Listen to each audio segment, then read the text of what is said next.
Instant അന്ന് രാവിലെ മനസ്സിലൊരു തോന്നൽ കുറച്ച് കപ്പയും മീനും കഴിക്കണമെന്ന്.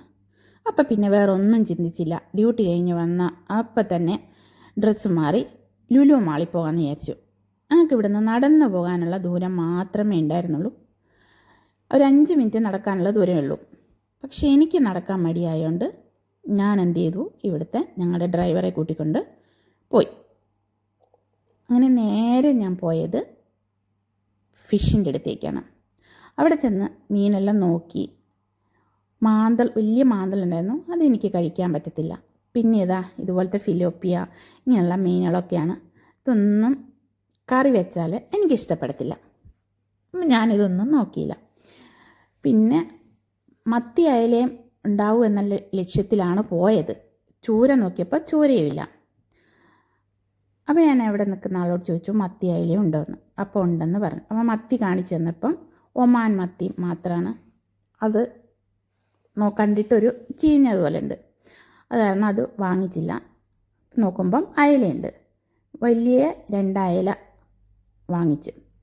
അയല ക്ലീൻ ചെയ്ത് തരണമെന്ന് ചോദിച്ചപ്പോൾ വേണ്ട, ഞാൻ ക്ലീൻ ചെയ്തോളാമെന്ന് പറഞ്ഞു. അവർ ക്ലീൻ ചെയ്ത് തരുമ്പോൾ അതിൻ്റെ തലയൊക്കെ കളയും. അത് കാരണം ക്ലീൻ ചെയ്യാൻ കൊടുക്കാതെ മീൻ വാങ്ങിച്ചുകൊണ്ട് വന്നു. പിന്നെ എനിക്ക് കുറച്ച് തക്കാളിയും സവാളയും വേണമായിരുന്നു. പിന്നെ കുറച്ച് കറിവേപ്പിലയും. അങ്ങനെ അത് വാങ്ങിക്കാൻ വിചാരിച്ചതാ. പച്ചക്കറികളുടെ അടുത്തിലേക്ക് വന്നു. അവിടുന്ന് കുറച്ച് തക്കാളി എടുത്ത് കുറച്ച് സവാള എടുത്തു. ഒരു കറിവേപ്പിലയും കൂടി എടുത്തിട്ടുണ്ട് കേട്ടോ. ലുലു മാളിൽ എല്ലാത്തിനും കുറച്ച് റേറ്റ് കൂടുതലാണ്. അങ്ങനെ ഇവിടെ വന്ന് ബില്ലടിക്കാനൊക്കെ കൊടുത്തു. അത് കഴിഞ്ഞ് നേരെ നമുക്ക് തേങ്ങ വാങ്ങിക്കണമായിരുന്നു. അപ്പോൾ തേങ്ങയുടെ സെക്ഷൻ എവിടെയാണെന്ന് മനസ്സിലായില്ല. അങ്ങനെ അത് തപ്പി നടന്ന് കണ്ടുപിടിച്ച് അങ്ങനെ ഞാൻ തേങ്ങ എടുക്കാമെന്ന് വെച്ചു. ഒരു പാക്കറ്റ് തേങ്ങ മാത്രമേ എടുക്കുന്നുള്ളെന്ന് വിചാരിച്ചു. ഒരു തേങ്ങ എടുക്കാമെന്ന് വിചാരിച്ച് നോക്കി. കഴിഞ്ഞ മാസം ഞങ്ങളത് ഇതേ സ്ഥലത്തു നിന്ന് ലുലു മാളിൽ നിന്ന് ഒരു ബോക്സ് തേങ്ങ എടുത്തതിന് 4 റിയാൽ ഉണ്ടായിരുന്നുള്ളൂ. ഇന്നവിടെ ചെന്നപ്പം അതിന് 5.5 റിയാലായി. ഓരോ ദിവസവും ചെല്ലുമ്പോഴും ഓരോ സാധനത്തിനും റേറ്റ് കൂടുതലായിട്ടാണ് കാണുന്നത്. എന്നാലും ഞാനൊരു തേങ്ങ എടുത്തു. കപ്പ വേവിക്കണമെങ്കിൽ തേങ്ങ വേണമല്ലോ. അപ്പോൾ അതുകൊണ്ടൊരു തേങ്ങ കൂടി എടുത്തു. അങ്ങനെ നേരെ ഞാൻ കപ്പ നോക്കട്ടെ എന്ന് വിചാരിച്ച് ചെന്നു.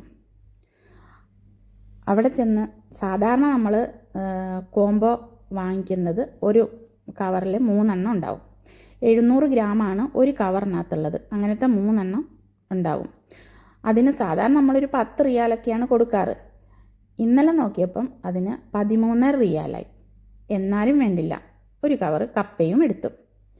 അങ്ങനെ നേരെ ബില്ലടിക്കാൻ വേണ്ടി പോയി. ബില്ലടിക്കുന്നിടത്തിൽ കൊടുത്ത് ബില്ലൊക്കെ അടിച്ച് അപ്പം പിന്നെ ഇനി എന്ത് ചെയ്തു, നേരെ പോകാമെന്ന് വിചാരിച്ചു.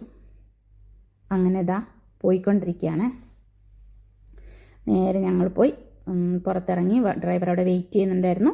ഡ്രൈവർ കൂടെ പോയി. അങ്ങനെ ഞങ്ങൾ കിച്ചണിലെത്തി. കുറച്ച് കപ്പ വേവിക്കാമെന്ന് വെച്ച് കപ്പ വെച്ചു. 2 അയലയും വാങ്ങിച്ചു. ഞാൻ കപ്പയും വേവിച്ച് അയലക്കറിയും വെച്ച് വന്ന് ഒരു ഉറക്കമൊക്കെ കഴിഞ്ഞ് കപ്പയും മീൻകറിയും കഴിച്ചു. അങ്ങനെ ആഗ്രഹവും അവിടെ തീർത്തു. അപ്പം നിങ്ങളും അങ്ങനെ ഈസ്റ്ററൊക്കെ അടിച്ചു പൊളിച്ചോ? അപ്പോൾ പുതിയ വീഡിയോ കാണുമ്പോഴേക്കും ബൈ ബൈ.